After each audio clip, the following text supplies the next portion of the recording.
ছেলেটাকে আমি খুঁজে বেড়াই কিন্তু পাই না। আমার ছেলের স্মৃতি আমাকে সারাক্ষণ কাঁদায়। আমি আর এই দুনিয়াতে ভালো নাই। বিলাপ করে এই সব কথাগুলো বলছিলেন 2024-এর জুলাই অভ্যুত্থানে শহীদ হওয়া ধামরাইয়ের আফিকুল ইসলাম সাদের মা।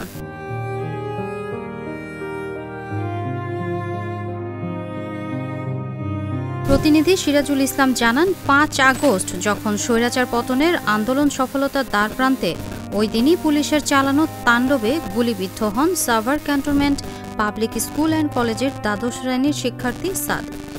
ধামরাই সরকারি হার্ডিঞ্জ স্কুল অ্যান্ড কলেজের মূল ফটকের সামনে পড়ে থাকা সাদকে উদ্ধার করে নেওয়া হয় সাভার এনাম মেডিকেলে। চিকিৎসাধীন অবস্থায় 3 দিন পর শেষ নিঃশ্বাস ত্যাগ করেন সাদ।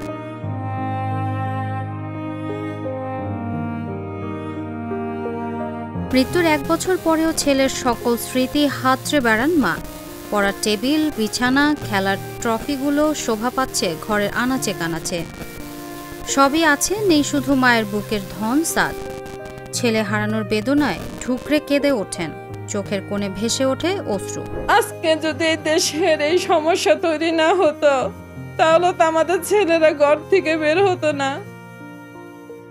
আজকে যে উদ্দেশ্যে তারা তাদের জীবন দিয়েছে, এই দেশ যার হাতেই যাক, যেই পরিচালনা করুক, সবাই যেন আমাদের এই বীর শহীদ সন্তানদের আজীবন মনে রাখে, তাদেরকে যেন তারা ভুলে না যায়।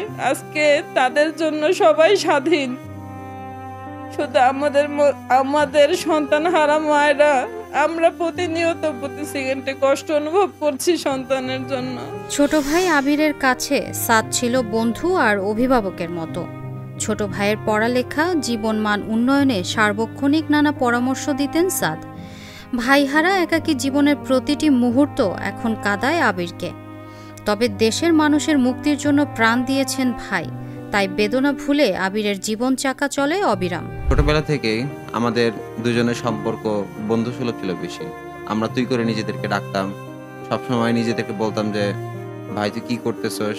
ও হয়তো নিজের কম্পিউটারে সবসময় গ্রাফিক ডিজাইন করতো। ও কিন্তু একজন ভালো গ্রাফিক ডিজাইনার ছিল, গ্রাফিক ডিজাইন করতো। তখন আমাকে বলতো ভাই তুই গ্রাফিক ডিজাইনার শিখ। আমিও তখন শিখতাম, ওটা দেখেই ও আমাকে শিখাইতো। মানে ছোটবেলা থেকেই আমার বাবা তো চাকরিতে ব্যস্ত থাকতো, তখন আমার দ্বিতীয় বাবা হিসেবে ওই সবসময় আমার পাশে দাঁড়িয়েছে। আজ 1 বছর কেটে গেল, কাউকে ভাই বলে রাখতে পারি না। এই দিনটা কখনো দেখতে হবে আমি কোনোদিন কল্পনাও করতে পারিনি।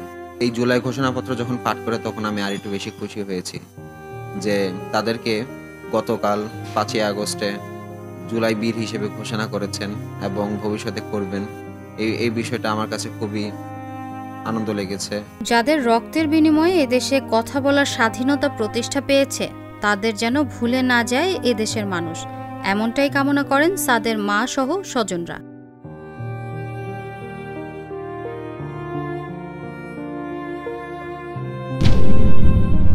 Channel S news desk.